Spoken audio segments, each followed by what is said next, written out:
ملګرو دا وخت بنو ته رسیدلی یو.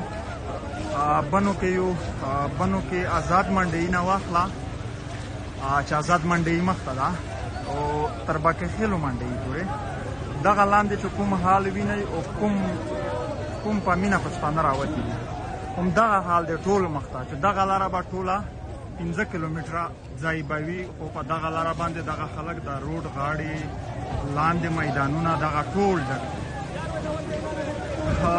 د ګیلامن اتل ګیلامن د جنازې استقبال ته راوتي دي. د یو خوا بل خوا ګلونه شیندل کېږي، د یو خوا بل خوا نارې دي، د یو خوا بل خوا جذبه ده، د یو خوا بل خوا مینه ده. نو والا ګیلامنه یاره مونږ نه پوهېږو پکې ګډوډ یو دا څه روان دي، دا څه دي، دا دومره مینه، دا دومره مخلوق راوتل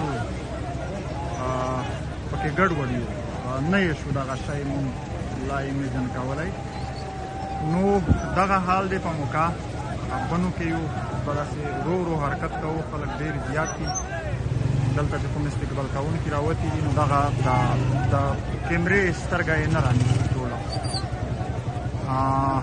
نو سبا 4 بجې به جنازه وي، دغسې به په مخه ځو، په میرلي به خلک وي، دغسې مخته په عیشه باندې، بیا مخته ټل کلی، بیا به داسې ځو تر اشاد خیل کلي چې ګیلامان کوم کلی دی هغه ته به ځو. او سبا به د 4 بجې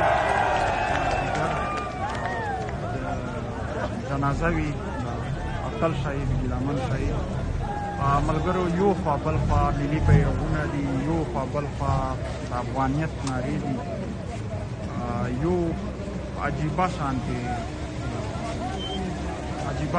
حالات، یو عجیبه شانتې جذبه ده.